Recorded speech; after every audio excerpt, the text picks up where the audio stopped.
and welcome. My name is James Lambo-10 and I am the chairman for the Year 7 Clare's Court Public Speaking team.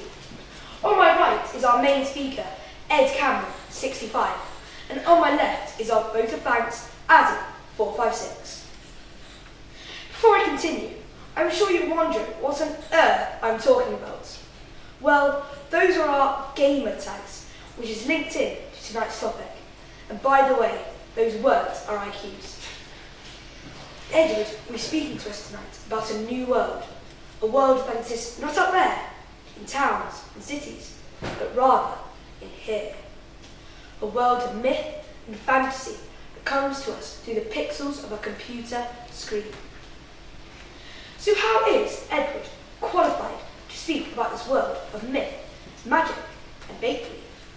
Well, because he has a foot in both camps, as he does know the difference between make-believe and reality, but at the same time, he has played his fair share of video games. Addy is a highly creative writer who's been writing at a Year 10 standard this year. Because of his clever thinking and his can-do attitude, he kindly agreed to act as our vote of thanks. So hard as it is to believe, I faced a problem whilst writing this speech. I hadn't made it long enough. And then it hit me. I hadn't talked about how utterly brilliant I am. I am qualified to speak about this topic because I have played my fair share of video games, but at the same time, I was awarded the Drama Scholarship. Edward will now tell us about this topic, how it affects us now, and how it could affect us in the future. Ladies and gentlemen, Edward Cameron.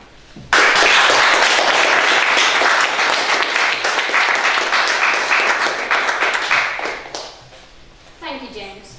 Good evening, ladies and gentlemen. Tonight, let us gaze into our future. Our not too distant future. Imagine it is 30 years from now, and you are inside your house. You can see nothing, hear nothing, and then, at a flick of a switch, your whole house comes to life. Screens everywhere. You have no need to leave your home. The outside world has come to you. This is the world of the internet. A great world. Well, maybe not. The convenience of today is the world of tomorrow, and soon we will get stuck in internet jams and live in houses made of pure Google Chrome. We will surf the internet ocean riding on search bars. This doesn't sound too bad, you might say, but there is a darker side. With the inventions of computers around 1940 to 1945, we grew to use them as virtual cupboards, storing our thoughts and ideas. Eventually, computers began to spawn video games in forums, which allowed a user to interact with the computer in a simulated environment. The virtual cupboard now has something in it that can react to you, and something can be anything. Also, thanks to mobile devices, we now carry this virtual world with us at all times. Research found that 97% of 11 to 16-year-olds own a mobile phone. I doubt any of that 97% saw their phone as a potential gateway to suicide. I doubt, however, out there, or should I say, inside the virtual cupboard, are the scariest people, trollers, also known as cyberbullies. These people make you feel like you are worth nothing, like they are a waste of space, and make them feel like taking your own life. Tallulah Wilson is the latest victim. She was on the way to becoming a professional ballerina, but she stepped into the virtual cupboard and created a fantasy world, and her internet fantasy spiraled out of control. Tallulah was 15 years old, but she became so obsessed with the internet that she made a cocaine-taking character. When Tallulah's mother confronted her, Tallulah told her she had 18,000 people who loved her. Another comment from Tallulah is that she said she was finally happy. She didn't think she could have friends in the real world. Tallulah committed suicide shortly afterwards. There have been many cases of serious addiction like this, ruining lives, and yet the negative impact is still sometimes more subtle. Siri is a new invention made by Apple. When you say something to your phone, it instantly searches the web to find you the answer. Although this sounds brilliant, it is turning us into one of the laziest generations this planet has ever seen. We don't have to work for anything. It's just there. According to a psychologist, Dr. Eric Sigman, we should have a daily limit of the internet, in a similar vein to salt or alcohol intake. He called for parents to regain control, or they were risking a form of neglect. Dr. Sigman argued that the amount of time spent in front of screens is at an all-time high, with children having access to an average of 5 screens in the home, and often using more than one at a time, such as a smartphone and a television. This is linked to both diabetes and heart disease. He also raised concerns that it might be changing children's brains as they develop. Brain scans have shown differences between the brains of gamers and non-gamers. However, it is not known yet if playing games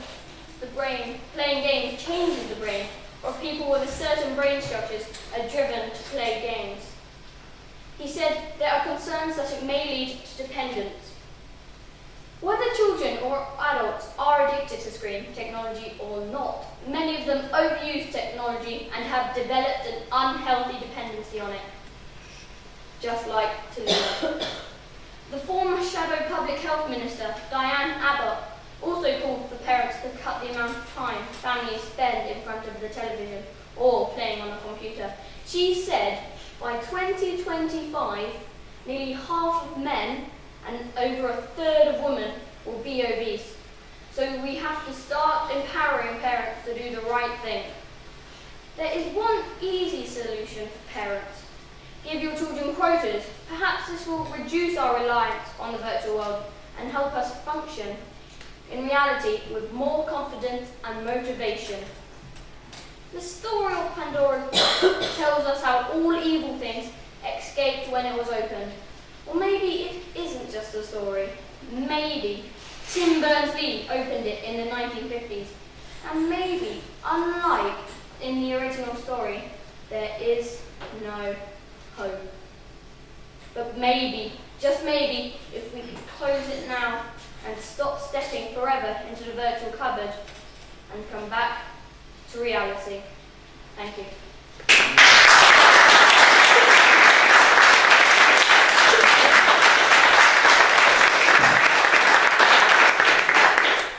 Thank you, Edward. I now believe Mr. Blacker has a question for you. Shall we give the newcomers a moment just to sit? Please.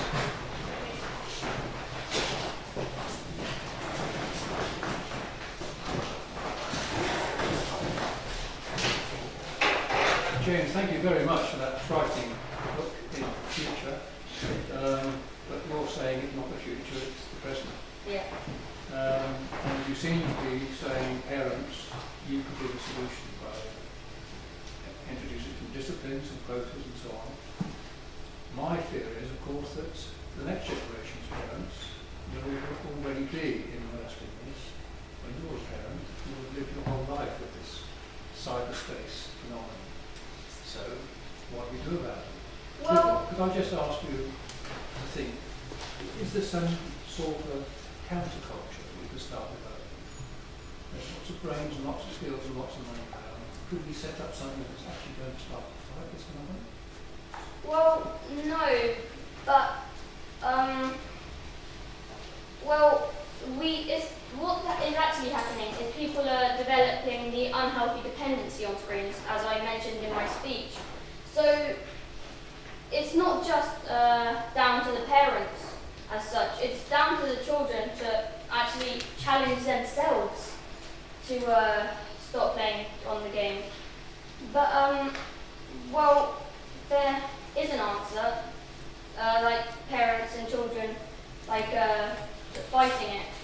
But, yeah, it really is quite a hard thing to do. Thank you.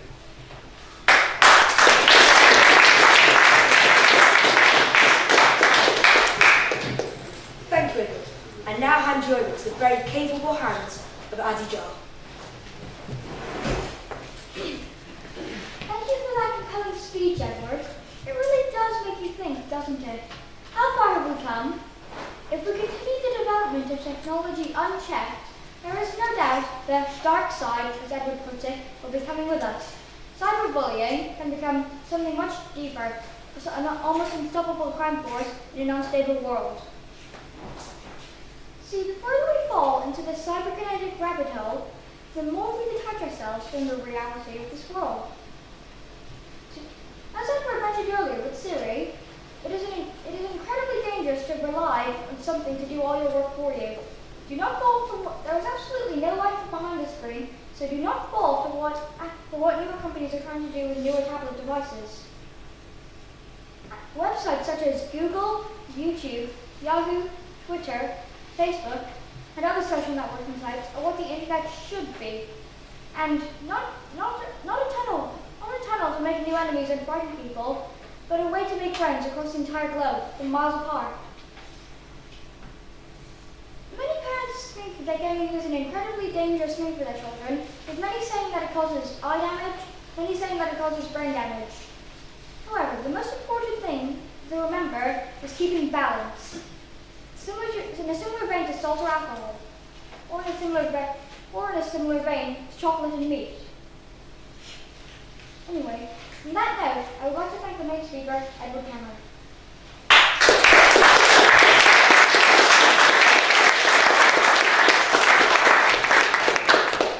Thank you, Adi, and thank you, ladies and gentlemen, for listening to our Clare's Court presentation. I hope we've opened your eyes to the benefits and the dangers of technology. Thank you.